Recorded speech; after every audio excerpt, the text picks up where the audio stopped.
Assalamu alaikum everyone, this is your own teacher Zaid Khurshid gives you a very warm welcome into another video session of Matriculations English. I would like to start by the name of who created everything but called the uncreative, Allah subhanahu wa ta'ala.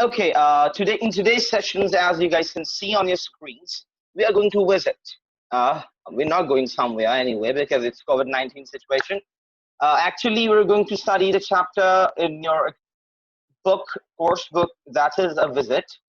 And in this chapter, what we are going to decipher, we are going to talk about obviously a visit. आपको इसके नाम से ही समझ में आ गया होगा. अच्छा, visit का क्या मतलब है? Visit का मतलब होता है to go or to come. ठीक है, visit का मतलब क्या होता है? To go or to come. Mr. Ahmed's class, अब visit यानी कहीं जाने की बात हो रही होगी इसमें यकीनन, या कहीं आने. But most probably we are talking about going somewhere. Mr. Ahmed's class had been planning a picnic for some time. The headmaster had allowed them a day's outing, and they were to go by the school bus. They were naturally very excited. Mr. Ahmed arranged the visit to a farm with Mr. Hassan, the manager of the model agricultural farm. Ahmad साहब की जो जमात है, class है, वो काफी अरसे से सोच रही थी पिकनिक पे जाने के लिए और प्लान कर रही थी पिकनिक. ठीक है, एक दिन हुआ कुछ यूं कि उनके हेडमास्टर ने उन्हें अलाउ कर दिया एक दिन की पिकनिक के लिए, एक दिन के लिए वो बाहर जा सकते हैं. ठीक है, and they were to go by the school bus. और उन्होंने इस बात को स्ट्रिंग से अटैच कर दिया. स्ट्रिंग का मतलब होता है मशरूत कर देना. यहाँ पे स्ट्रिंग का मतलब डोर या रस्सी नहीं है, मतलब इस बात को इस चीज से क्या कर देना, कंडीशनल, इस चीज पे एक कंडीशन लगा देना कि वो किस पे जाएंगे, स्कूल बस पे जाएंगे. They were naturally very excited. Naturally very excited. Excitement क्या होती है, इसकी डेफिनेशन आपको बता दूं. When you are happy, when you are happy when you're happy about something that will occur, that is known as excitement.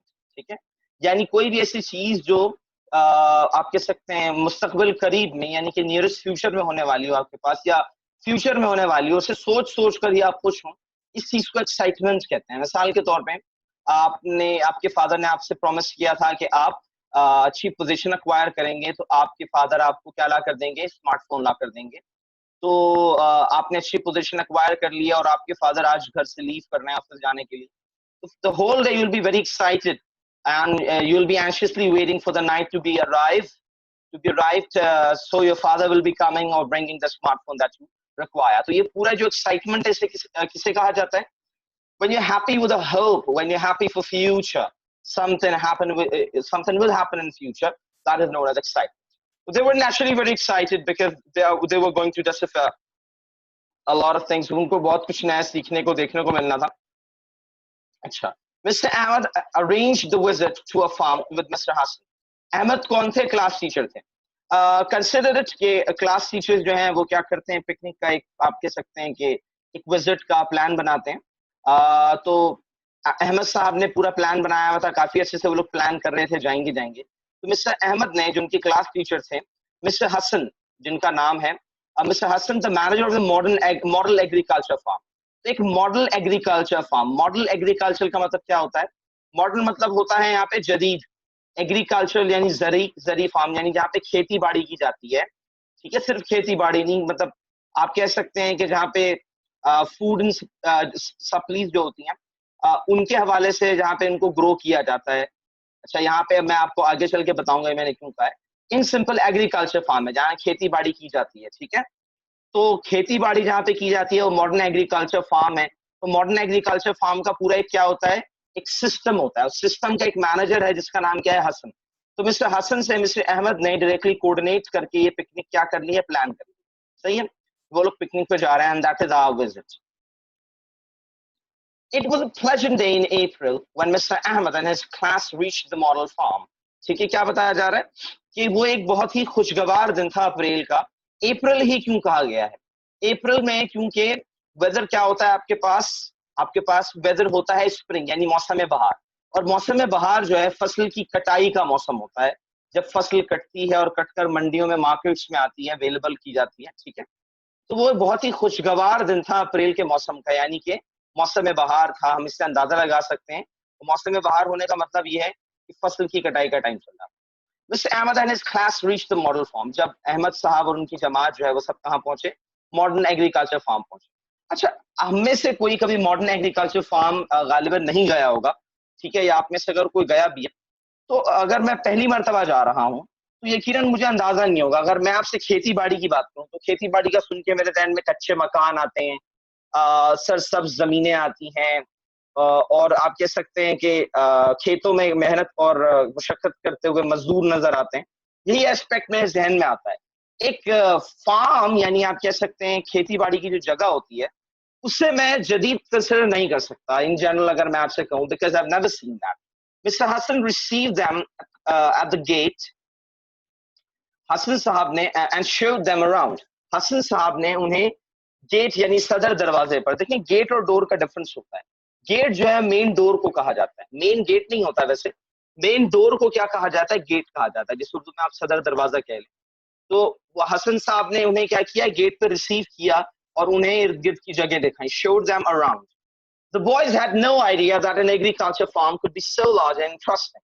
अगर मैं आपसे कहूँ यार, आज हम लोग जो ना पिकनिक पे जा रहे हैं अगले हफ्ते, और हम जाएंगे किसी खेत खलियान में, तो आप कहेंगे सर खेत खलियान में हमने क्या करना है, वहां जाके हम क्या करें?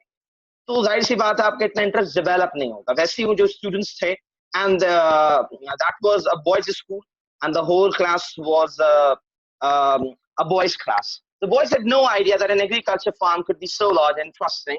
लड़कों को जरा भी आइडिया नहीं था, आप कह सकते हैं अंदाजा नहीं था कि एक जदीद ज़राई फार्म जो है इतना बड़ा और इतना दिलचस्प हो सकता है। It was a wheat harvesting season. ये व्हीट हार्वेस्टिंग सीजन था। हार्वेस्टिंग कहते हैं कटाई को, या फसल, मैंने अभी आपको बताया अप्रैल का टाइम था, क्योंकि ये गंदम की कटाई का मौसम था। The party saw huge machine called the combine. यहाँ पार्टी से मुराद क्या है? Group of boys. पार्टी से मुराद यहाँ पे क्या है? This not that party, like party तो बनती है। Like the party saw a huge machine called the combine working in the vast wheat fields, cut the crop and tar into sheets.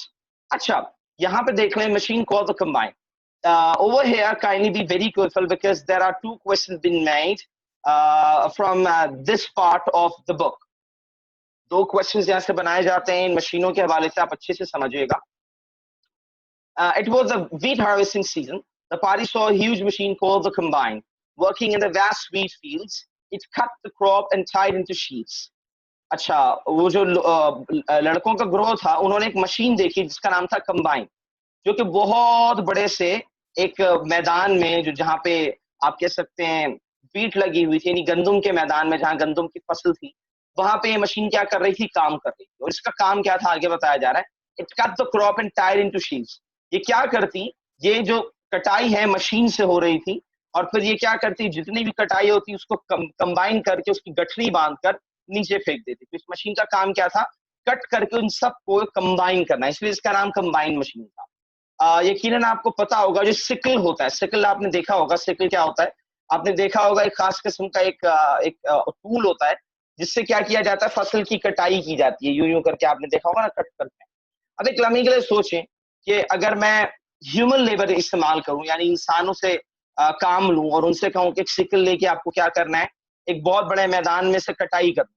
तो एक जाहिर सी बात है सिकल की रेंज होती है, और सिकल एक हद तक है, और फिर मैं भी इंसान हूं और मैं भी एक हद तक क्या कर सकता हूं? काम कर सकता हूं, एफर्ट लगा सकता हूं। तो एक बहुत बड़े मैदान को शायद खत्म करने के लिए कंसीडर कर लें भाई कि एक एकड़ के मैदान को या आधे एकड़ के मैदान को खत्म करने में मुझे 5 से 6 दिन लग जाएंगे, ठीक है। लेकिन वही काम जैसे आपने देखा होगा, एक ट्रैक्टर होता है, या आपने कभी डंपिंग मशीन्स देखी, और वो जो कचरा उठाने वाली मशीन होती है, वो कैसे लेती हैं कचरा? तो फिर देखा होगा कि सामने से ऐसे करते क्रेन होता है, उस क्रेन से वो लोग क्या करते हैं? अपना कचरा ले लेते हैं। बिल्कुल वैसी एक मशीन होती है जिसके आगे ब्लेड्स लगे हुए होते हैं, और ये मशीन क्या करती है? फौरन यूं करके स्वीप करती है। स्वीप का मतलब नहीं होता कैसे करके यूं करना, मतलब मिसाल के तौर पे ऐसे करके ये मशीन जो है वो सामने से मशीन यूं करके जाती है, और वो जितनी क्या कहते हैं फील्ड, यानी जितना हिस्सा आता है उस खेत का, खलियान का, तो वो क्या होता है? वो कट जाता है, और कटने के बाद वो रोल ऑन हो के अंदर जाता है, फिर उसमें बंडल बनता है और वो बंडल गिर जाता है। तो आप ये देखें कि ये काम जो 4-5 लोग मिलकर करेंगे इतनी सी जगह पे, एक मिसाल दे रहा हूँ, इतनी सी जगह पे 4-5 लोग मिलके 2 घंटों में करेंगे, उस मशीन ने वो काम 5 मिनटों में कर दिया। और ना सिर्फ उसको कट किया, बल्कि बंडल भी बांध के रखा। सिर्फ काटना ही यहाँ पे काम नहीं होता, बल्कि उसके बंडल भी बांधे जाते हैं। ठीक है? तो ये कंबाइन मशीन क्या काम कर रही थी? It cut the crop and tied into sheets. ठीक है? उसके बाद उन्होंने क्या देखा?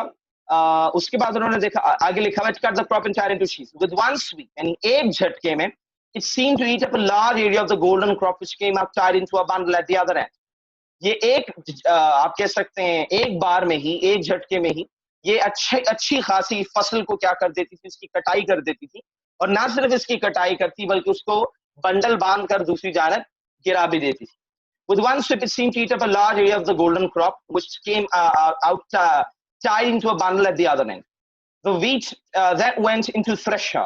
Wheat उसके बाद कहाँ पहुंचती है बच्चों? थ्रेशर में। थ्रेशर क्या है? दूसरी मशीन का नाम है। ये देखिए इन्वर्टेड कॉमर्स के अंदर अगर आपको यहाँ पे नजर आ रहा हो, ये लिखा हुआ है थ्रेशर। ठीक है? इस वजह से इसको क्या किया गया है? हाईलाइट किया हुआ है। तो दूसरी मशीन है थ्रेशर। थ्रेशर का काम क्या है? अच्छा, गंदम की फसल अगर आपने कभी देखी हो तो गंदम की फसल में ग्रेन्स होते हैं, दरअसल दाने होते हैं। और वो दाने जो हैं उसके अंदर क्या होते हैं? समाये हुए होते हैं। अगर आप देखें उसकी बीट की जो आप कह सकते हैं उसका जो पौधा होता है, या आप जो भी कह लें, उसमें क्या होता है? वो दाने अंदर उसमें मौजूद होते हैं। तो आपने क्या किया? उसको कट किया, कट करने के बाद बंडल बांध दिया। अब असल मकसद जो है वो दाने निकालने हैं, जिन दानों से क्या होगा? उनको पीस कर आटा बनाया जाता है या जो कुछ भी किया जाता है। ठीक है? तो देखिए यहाँ पे आप याद रहे, the wheat then went into thresher. Thresher यहाँ पे बात की गई ऊपर, अगर आपको याद हो तो ये गोल्डन क्रॉप कहा जा रहा है। मतलब आपने अगर देखा हो तो जो गंदम है उसका रंग बड़ा सुनहरा होता है, जो अच्छी क्वालिटी की गंदम होती है। अब हो गया, कंबाइन ने कट कर दिया, बंडल बना दिया थ्रेशर की तरफ से।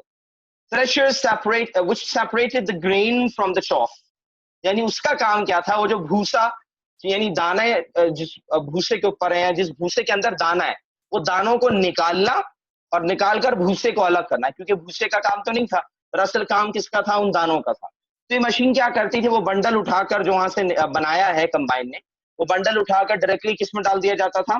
थ्रेशर मशीन में। थ्रेशर का काम क्या होता था? ये क्या करती थी? ये अलग करती थी, सेपरेट करती थी किसको? अनाज, यानी जो ग्रेन है उसको किससे? भूसे से। From one end of the machine fell a golden rain of sweet smelling wheat, while chaff flew out at the other. होता कुछ यूं कि अगर मिसाल के तौर पे मैंने ये बंडल रखा है, यानी उसने मशीन ने, कंबाइन ने कट किया, कट करने के बाद क्या उठाया यहाँ से? उसको बंडल बना दिया। अब ये बंडल उठाकर थ्रेशर में डाला। थ्रेशर क्या करेगा? थ्रेशर जो गोल्डन आप कह सकते हैं गंदम के ग्रेन्स के दाने हैं, अनाज के दाने हैं, उनको वो क्या कर रहा था? जैसे कि आपने देखा होगा मशीन से वो स्लो वो गिर रहे थे, और दूसरी तरफ से भूसा जो है वो यूं करके बाहर जा रहा था, बाहर निकल रहा था। ठीक है? From the one of the machine fell a golden rain of sweet smelling meat, यानी बहुत ही अच्छी खुशबू, मीठी खुशबू वाले जो है वो गंदम एक जानब से गिर रही थी, जबकि भूसा दूसरी जानब से उड़ उड़ के नीचे जा रहा था। The students watched the working of the machine with keen interest. तमाम तलबा ने ये सारा काम बहुत दिलचस्पी के साथ क्या किया? देखा। मिस्टर हसन साहब, अब हसन साहब जाहिर सी बात है मैनेजर है वहां की, तो वो बताते हैं, जैसे आपने देखा होगा बहुत सारे एक प्रोग्राम भी आता है फूड फैक्ट्री के नाम से, डिस्कवरी पे, जिसमें दिखाते हैं कि चीजें कैसे बनती हैं या मैन्युफैक्चर कैसे होती है। तो ये मैन्युफैक्चरिंग का प्रोसेस आप देखते हैं तो बहुत कुछ सीखने को मिलता है। और उसमें जब आप मैन्युफैक्चरिंग का प्रोसेस देखते हैं, उसमें बहुत सारे वहाँ के जो वर्कर्स होते हैं, जो मैनेजर होते हैं, वो लोग क्या करते हैं? उस पूरी वर्किंग को क्या करते हैं? आपको इलाबरेट करते हैं कि ये पूरी वर्किंग क्या है और कैसे। ठीक है? तो वो सारी चीजें आपको क्या करते हैं? इलाबरेट करते हैं। बिल्कुल वैसे ही यहाँ पे मिस्टर हसन क्योंकि मैनेजर थे, वो यहाँ पे बता रहे हैं, वो कहते हैं the whole process of ploughing, seeding and harvesting. Ploughing का मतलब होता है जमीन को हमवार बनाना, जमीन को कुरेदना। मिसाल के तौर पे आपने देखा होगा जब फसल कट जाती है तो जमीन बराबर हो जाती है। ठीक है?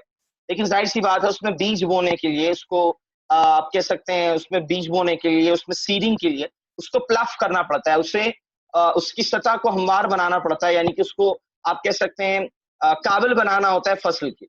इसके लिए आपने देखा होगा ऐसे नोकीले, यानी आपने देखा होगा 4-5 इस तरीके के नोकीले किस्म के एक मशीन होती है, वो ब्लेड होते हैं, ब्लेड। उन ब्लेड्स को क्या किया जाता है? ट्रैक्टर्स के पीछे लगाया जाता है और फिर वो मशीन चलती है, जहां जहां से जाती है वो जमीन को कुरेदते हुए चली जाती है। इसी तरीके से बहुत अंदर तक उसको प्लफ किया जाता है। ठीक है? अच्छा, सीडिंग यानी कि सीडिंग क्या बताया जा रहा है, जिसे बीज बोना कहते हैं। हार्वेस्टिंग यानी कटाई, अभी बताया। एंड थ्रेशिंग, कटाई के बाद का भी जो अमल होता है, यानी अनाज और भूसे को अलग करने का। ठीक है, the corn is done with, ठीक है, threshing the corn is done with machine on our farm. बताया जा रहा है ploughing, seeding, harvesting, threshing the corn, ये हर चीज किसमें की जाती है, बता रहे हैं हमारे फॉर्म में मशीनों के जरिए की जाती है। One man working with this machine can do as much work as 100 men working without it. यानी एक मशीन और एक आदमी, उसका जो ऑपरेटर है, ये मिलकर एक वक्त में इतना काम करते हैं जितना 100 लोग मिलकर करें। मैंने अभी अभी आपको उसकी मिसाल दी, आपको इससे समझ आ गया होगा कि अगर हम सिर्फ कंबाइन की बात कर लें तो कितना टाइम लगता है हार्वेस्टिंग में, फसल की कटाई में। लेकिन एक मशीन ये काम आपके लिए बहुत जल्दी, कन्वीनियंट और आसान कर देती है, और ये आरामदेह भी होता है आपके और हमारे लिए। और इससे प्रोडक्शन तेज भी होती है, ज्यादा भी होती है। वो कैसे होती है मैं आपको आगे बताऊंगा। ठीक है, यहाँ तक आप लोगों का होप कि सारी बात समझ में आ गई हो।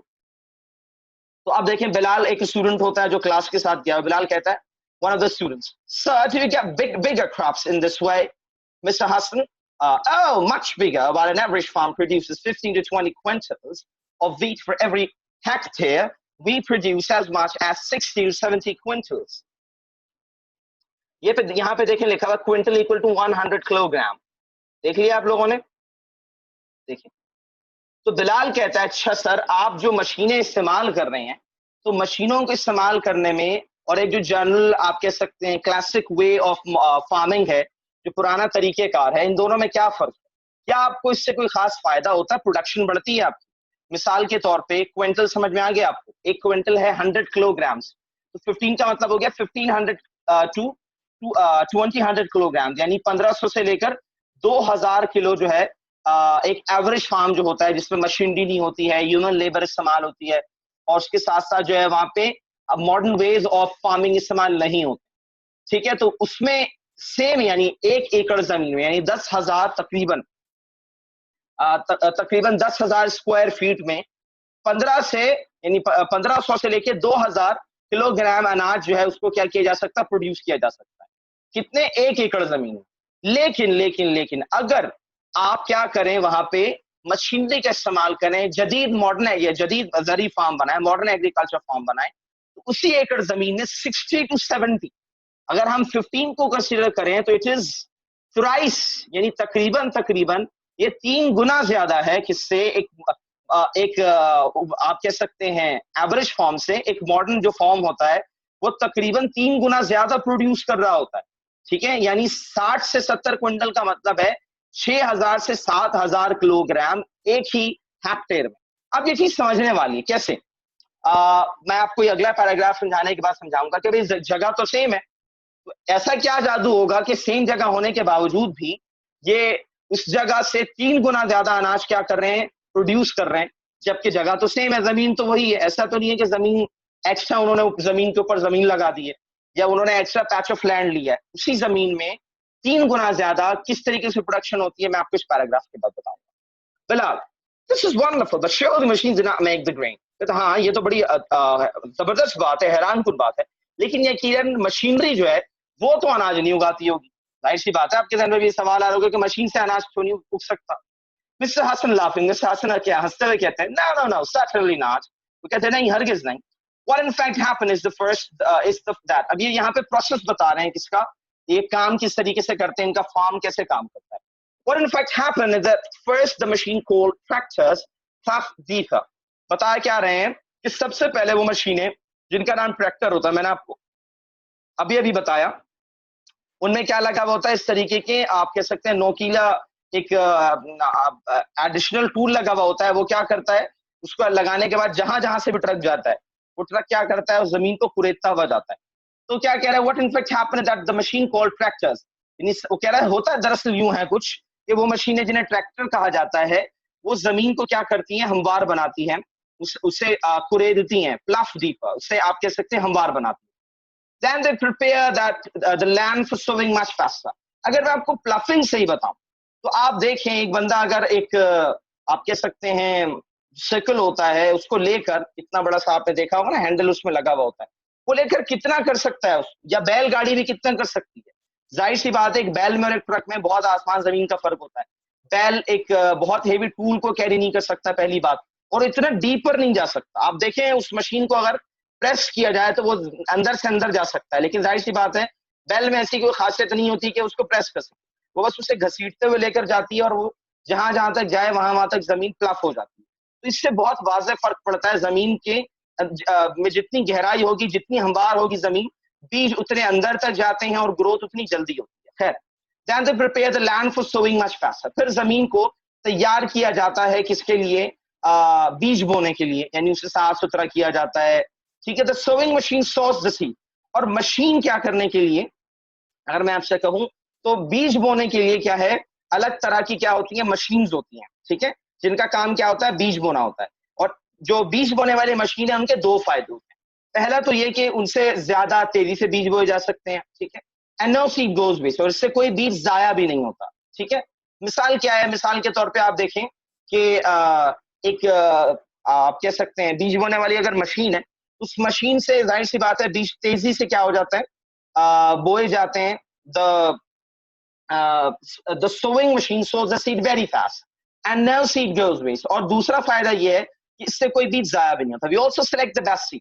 उन्होंने बताया कि हम अच्छे सीड यानी अच्छे बीज का भी इस्तेमाल करते हैं। बीज बहुत इंपॉर्टेंट है बेटा। आजकल आपको पता है बीज को लेबोरेटरीज में तैयार किया जाता है। और I had been to Punjab and met one of my cousins who does work in a company who makes seeds. मैं गया था पंजाब तो अपने कजन से मिला। वो क्या करता है, कंपनी में काम करता है जो कि क्या करती है, बीज बनाती है। उसने बताया है कि जो गुलाब के पौधे हैं जिन्हें आम सूरत हाल में ग्रो करने में कोई 6 से 8 महीने लग जाते हैं, वो 3 से 4 महीने में वो पौधे ग्रो कर जाते हैं। उसने बताया कि इसके बहुत सारी रीजन है, उनमें से एक रीजन बीज भी है।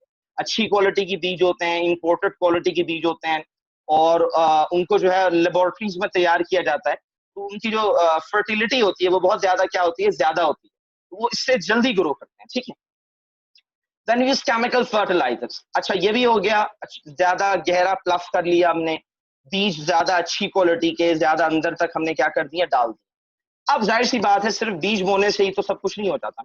अब वो क्या करते हैं, केमिकल फर्टिलाइजर यूज करते हैं, यानी कि कीमियाई खाद। एक तो आपको पता है नेचुरल जो खाद होती है हमारे पास, ठीक है, उसके बहुत सारे हमारे पास सोर्सेज हो सकते हैं, you all know that. Right now we are talking about chemical fertilizer. जैसे आपने यूरिया खाद या सोना खाद, इस तरह के एडवर्टाइजमेंट आपने ये किरण स्पेसिफिकली अगर मैं कहूँ तो ज्यादातर न्यूज चैनल्स में देखा होगा। तो वो जो दरअसल छोटे छोटे ग्रेन्स दाने होते हैं वो फर्टिलाइजर होते हैं, वही खाद होते हैं। ठीक है, टू एनरिच द सॉइल, जमीन को ज्यादा जरखेज और प्रोडक्टिव बनाने के लिए। मैंने अभी अभी आपको बताया ना, जैसे बीज भी ज्यादा प्रोडक्टिव है, तो जमीन को भी ज्यादा जरखेज बनाने के लिए क्या किया जाता है, केमिकल फर्टिलाइजर्स को यूज किया जाता है, ताकि सॉइल है वो एनरिच हो सके, ज्यादा से ज्यादा आप कह सकते हैं हरी भरी हो सके, सरसब्ज हो। ठीक है, आगे क्या बताया जा रहा है, आगे वो कहता है ठीक है प्लफ कर लिया, ठीक है बीज बो लिए, ठीक है बीज जाया नहीं किया, ठीक है कीमियाई खाद भी डाल। अब जाहिर सी बात है सब कुछ होने के बाद सबसे इंपॉर्टेंट चीज जो है वो पानी। पानी नहीं होगा तो कोई भी आप खेत कह लें, वो एक अरसे बाद मुरझा जाएगा, खराब हो जाएगा, जल जाएगा। देखिए क्या होता है, we got a lot of canal water but we also irrigate our fields with our own tube well which can supply water all the year round. अच्छा, ये भी मैंने खुद बताते खुद जाकर देखा था, पंजाब जब जाना हुआ था तो मैंने देखा था ट्यूबवेल्स कैसे काम करते हैं। खैर, होता ये है कि बड़े बड़े दरियाओं से नहरें निकाली जाती हैं और फिर नहरें जो है उनको आप कह सकते हैं रास्ता देकर खेत तक लाया जाता है। और फिर मैंने ये देखा कि आपको पता ना खेतों में ये होता है कि यार फलां ये वाली लाइन मेरी है, यानी ये जमीन मेरी है, ये जमीन आपकी है। तो वो लोग वहां से पानी लाते हैं और फिर टाइम बांधा हुआ होता है कि भाई सुबह 6 से 7 जो है मेरे खेतों में पानी आएगा, 7 से 8 आपके खेतों में पानी आएगा। अब इस लेन से अगर पानी आ रहा है, ठीक है, तो दोनों तरफ जो है ना मिट्टी से इसको बंद किया हुआ होता है उन्होंने, अच्छी मिट्टी होती है। अगर इस जगह पानी डालना है तो यहाँ से वो मिट्टी हटा देते हैं, सारा पानी यहाँ आना शुरू हो जाता है। 2 घंटे यहाँ पानी आता है तो वो क्या करते हैं, दोबारा मिट्टी लगा देते हैं, पानी बंद हो जाता है, फिर यहाँ से मिट्टी हटाते हैं, यहाँ पानी चला जाता है। तो कैनल वाटर का इस्तेमाल तो होता ही होता है, लेकिन जाहिर सी बात है मॉडर्न एग्रीकल्चर फार्म में बाकायदा पूरी लेन बनी हुई होती है, पूरा तरीकेकार होता है, मिट्टी से ये कच्चा तरीका नहीं होता बल्कि वो प्रॉपर वे होता है उनका।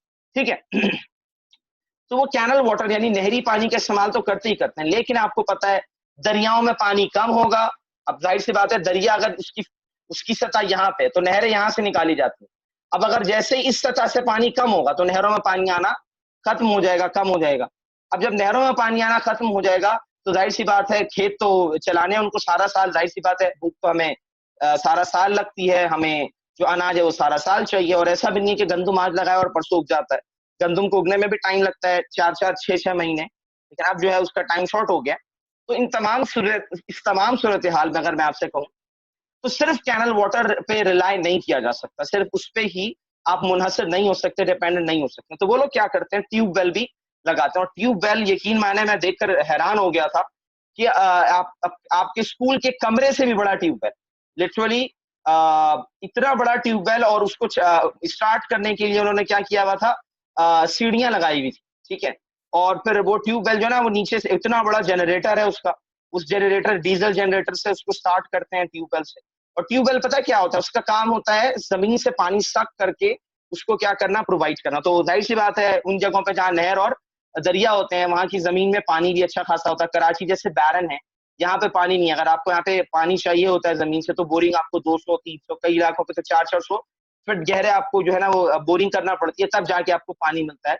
और वो भी जो है वो आप कह सकते हैं काबिल इस्तेमाल नहीं होता, खारा होता है। उसको फिर आप क्या करते हैं, साफ करते हैं, फिर जाके सारी कहानी होती है। खैर, तो यहाँ पे वो क्या करते हैं, उन्होंने बताया कि हमें सारा साल पानी चाहिए होता है, इस वजह से हम कैनल वाटर के साथ साथ ट्यूबवेल का भी इस्तेमाल करते हैं। और ज्यादा मिकदार भी चाहिए होती है।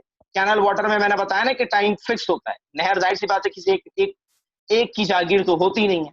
तो क्या होता है, वो नहर का पानी सब में डिस्ट्रीब्यूट होता है। तो वो लोग क्या करते हैं, इस चीज को, इस कमी को पूरा करने के लिए, इस शॉर्टेज को फुलफिल करने के लिए ट्यूबवेल का इस्तेमाल करते हैं। ट्यूबवेल क्या होता है वो मैंने आपको समझा दिया। अच्छा, इसका फायदा ये भी होता है उन्हें सारा साल पानी मिलता है, पूरी मिकदार में मिलता है। वो स्प्रे इंसेक्टिसाइड्स, अब ठीक है, हमने जो है वो अच्छी प्लाफिंग की, अच्छे बीज डाले, सॉइल को आप कहते हैं फर्टाइल भी किया, उसके बाद हमने पानी भी खूब सारा डाल दिया।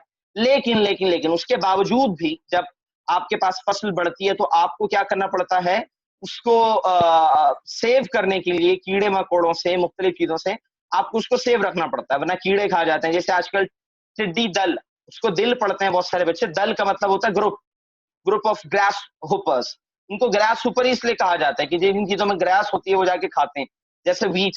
तो वो इतने खतरनाक होते हैं कि एक टाइम पे वो तकरीबन कुछ मिनटों में, ये नहीं 1 घंटे से कबल के टाइम में ही वो क्या कर सकते हैं, वो पूरी की पूरी एक फसल चट कर सकते हैं, इतनी खतरनाक होती है ग्रास होपर्स, ठीक है। तो पूरी दुनिया में इनको सेकंड वर्ल्ड वॉर में इनको वेपन के तौर पर भी इस्तेमाल किया गया था। अब आप कहेंगे सर ये कैसा वेपन है, जाहिर सी बात है कोई भी हो उसको बगैर, यदि वो भूखे प्यासे तो वो लड़ नहीं सकते ना। तो उनकी फसल पूरी की पूरी तबाह कर दिया करते थे वो लोग, जिससे क्या होता था, वो उन लोगों को जो सप्लीज थी वो मिलते नहीं, जिसकी वजह से उनकी एबिलिटी ऑफ वॉर कम हो जाया करती थी, ठीक है। खैर, आगे देखेंगे क्या लिखा हुआ है, spray insecticides on our crops to kill germs and harmful insects. क्या बताया जा रहा है, इंसेक्टिसाइड का मतलब होता है कीड़े मार अद्वियात। वो कीड़े मार अद्वियात का छिड़काव करते हैं किसमें, अपनी फसलों में, ताकि उन्हें नुकसानदेह हशरात के कीड़े मकोड़ों से बचाया जा सके। So a farm produces 3 to 4 times as much wheat per hectare as an ordinary farm does.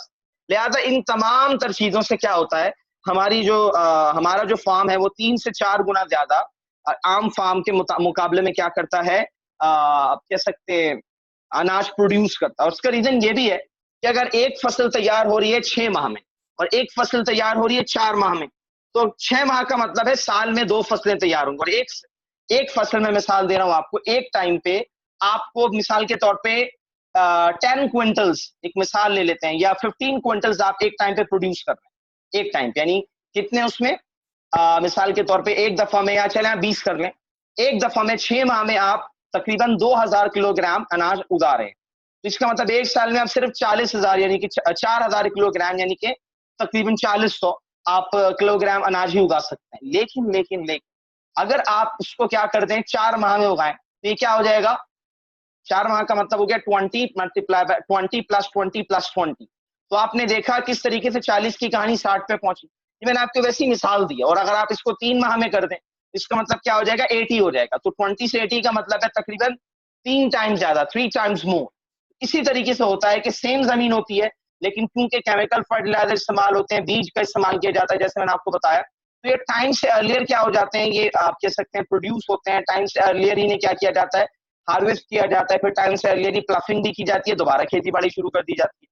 तो एक साल के उन्हीं 12 माह में 4 मरतबा क्या हो जाती है, फसल की कटाई हो जाती है। एक मिसाल दे रहा हूँ, इस तरीके से क्या होता है, और फिर ये सारी चीजें अच्छी मशीनरी का इस्तेमाल, क्लफिंग, अच्छी सीड्स का इस्तेमाल, सारा साल पानी का मिलना।